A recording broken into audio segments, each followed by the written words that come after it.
This is Kwesi Baye with Montclair Amherst. Today I want to talk about starting a business. How to start a business. This is the most simple yet difficult things to do. It's simple because the process to make a business is formulaic and makes sense, but it's difficult because it's not easy. It's something that takes significant skill, significant desire, significant motivation to undertake. So how do you start a business? There's one way to do it. You find a niche, you do basic research about that niche, then you find as many clients in that niche as possible and ask them in a way that is diplomatic and makes sense. What is their pain point? What could they solve if they had the time or ability to do so? You survey these people through either forms, through in-person conversations. The best way is to get on the phone with them or meet them in person. But you have to develop a way to survey these people and figure out what their pain points are. You do this through introductory calls. You do this diplomatically. You do this so that you get your first idea on what to do. Once you figure out the pain points, you figure out a product or solution to solve these pain points.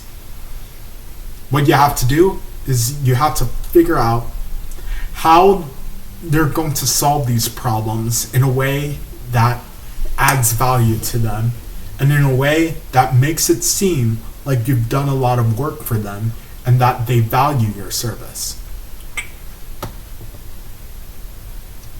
Once you have that solution, it's all about sales and marketing. You build your business around solving the niche's problems. So, for example, education.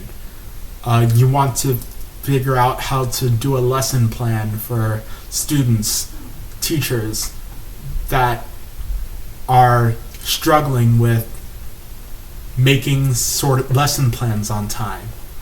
So you develop a curriculum and basic step-by-step formula to automate that process of developing lesson plans for students.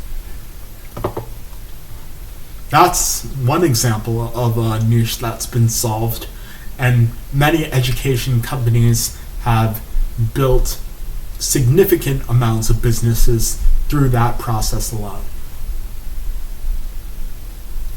It's just sales and marketing after that. You build your business around solving a problem, expand offerings, and scale. Scaling is all about hard sales work. You have to figure out how to automate meeting plans. You have to figure out how to automate client acquisition, how to get client acquisition, and how to create a product or a service that can be more than one-to-one or one-to-many. You can develop a good living off of a small business that scales relatively slowly, but the big businesses are the ones that can scale to millions of customers or millions of clients with minimal amount of additional effort beyond setting everything up.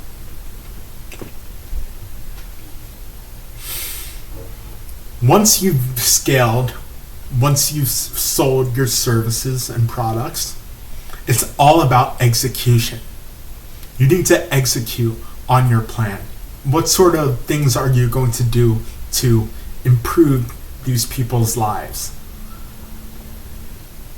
You have to focus on quality and speed. Quality is critical because without having quality, you're not going to have repeat customers. If you have a shitty solution, your clients are going to treat you like shit.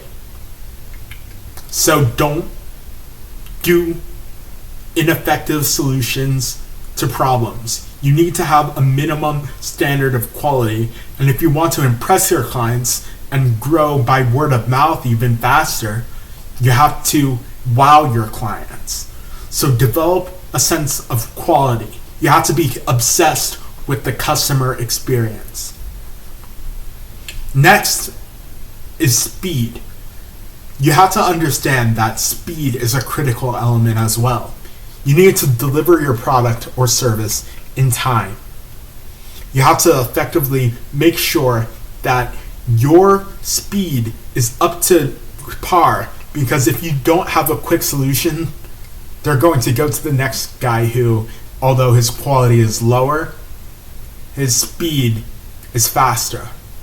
So you need quality and you need speed.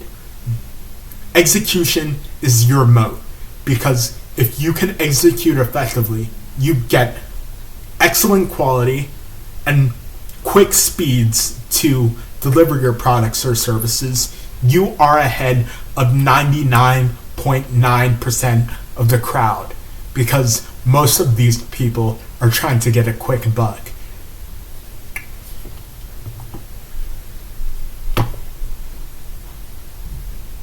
Once you do all of these things, you focus on setting prices for your clients. You have to develop value pricing. You price for value. You price for how much you've solved their problems. If you've solved relatively few of their problems and it's not really something that is highly valued on their priority list, and it's a common problem and not very painful with easy execution, you're not going to charge a high amount of value. But if it's a difficult problem, it takes quality and speed and critical execution. It's difficult to execute on this product. You have a moat by solving this problem in a niche through your secret sauce. Trade secrets are super important. You need high barriers to entry. You need a competitive environment that favors you. Remember, a capitalist is not truly a capitalist. A capitalist hates competition. And if you're able to crush your competition by focusing on execution, this will allow you to charge high prices and retain a client base for life. Once you've done all of these things, then you can focus on developing corporate entities, developing asset protection plans, developing liability protection plans, doing all of these things. Because before you sign up and form your own business, you need to focus on doing your critical actions. You need to focus on achieving what you need to achieve before you develop a business plan, you develop a marketing pitch, you find a business, you develop a corporation, you get your corporate charter, you get your business bank accounts. You don't do any of this until you do everything it takes to get a client base and get a business. So focus on the right thing, focus on what you've done, focus on getting a business, and then make sure your business is location independent. You can take advantage of living overseas. You can reduce taxes to nearly zero. You can do all of these things. But first, you have to develop a true business.